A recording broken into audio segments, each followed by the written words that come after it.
Halo teman-teman, kami ucapkan terima kasih untuk teman-teman dari Grobogan, Purwokerto, Halmahera, Makassar, Bogor, Wonogiri, Pandeglang, Lampung Tengah, Demak, Kulon Progo, Jember, Pati, Bandung, Bekasi, Batam, Pasuruan, Dompu, Ciledug Tangerang, Lampung Tengah, Kertosono, Jambi, Bima, Medan, Gresik, Probolinggo, Kedah Malaysia, Banyumas serta Sumatera yang telah setia menyimak video sebelumnya. Kami ingin mendengar dari kalian semua. Tulis di kolom komentar dari mana kalian berasal dan cerita mistis apa yang populer di sana, agar kita bahas nanti di video selanjutnya. Pada suatu malam yang kelam, di sebuah desa kecil di kaki Gunung Kemukus, terdengar suara angin mendesir di sela-sela pepohonan yang lebat. Desas-desus mengenai ritual mistis yang terjadi di puncak gunung tersebut telah lama beredar di kalangan penduduk. Namun, hanya segelintir orang yang tahu apa yang benar-benar terjadi di balik ritual yang disebut sebagai jalan menuju kekayaan tanpa tumbal. Ritual ini bukan sekadar kisah yang diceritakan dalam gelap, melainkan sesuatu yang nyata, dilakukan oleh mereka yang putus asa mengubah nasib.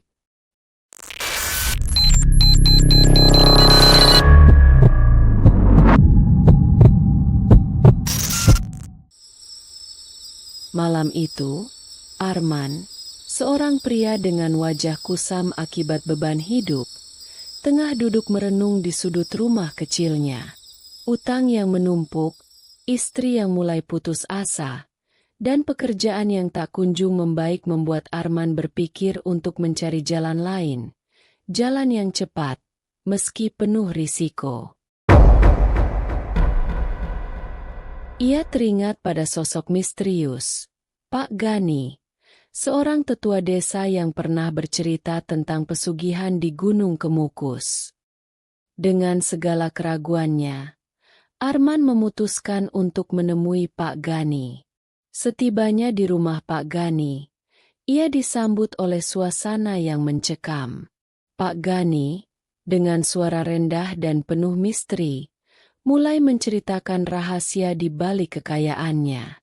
Ritual di Gunung Kemukus bukanlah sembarang ritual, melainkan sebuah perjalanan yang harus ditempuh dengan komitmen penuh, termasuk melakukan hubungan suami istri dalam sebuah janji mistis kepada Pangeran Samudra dan Dewi Ontrowulan.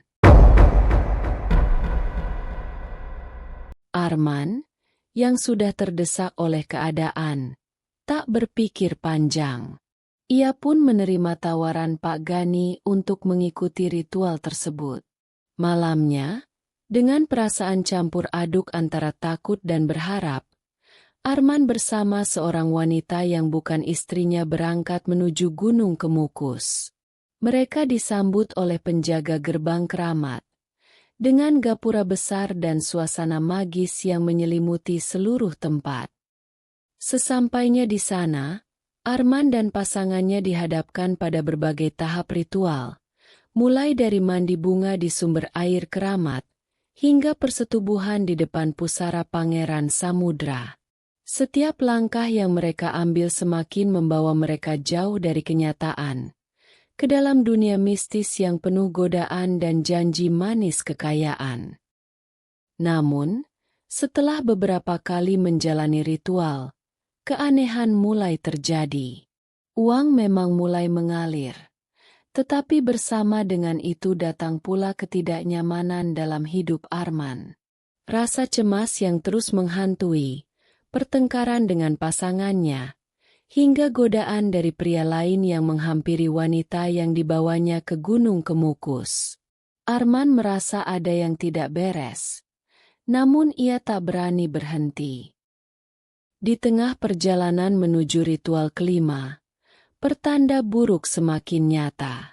Pasangan batin yang ia ajak mulai berubah, menolak untuk mengikuti ritual dengan alasan kelelahan. Kecurigaan Arman semakin membuncah ketika ia melihat wanita tersebut berbicara akrab dengan pria lain. Kemarahan menguasainya, dan ia pun menuduh pasangannya berselingkuh, sesuatu yang menjadi pantangan dalam ritual tersebut. Setelah kembali ke Bandung, Arman merasakan kehancuran yang semakin dalam. Bukan hanya ritual yang gagal, tetapi hidupnya pun semakin berantakan. Ia kehilangan arah, utang kembali menumpuk, dan usahanya mulai hancur satu persatu. Di saat itulah, Arman menyadari bahwa pesugihan yang ia jalani bukanlah jalan keluar yang ia cari. Jalan cepat menuju kekayaan seringkali membawa dampak yang tak terduga.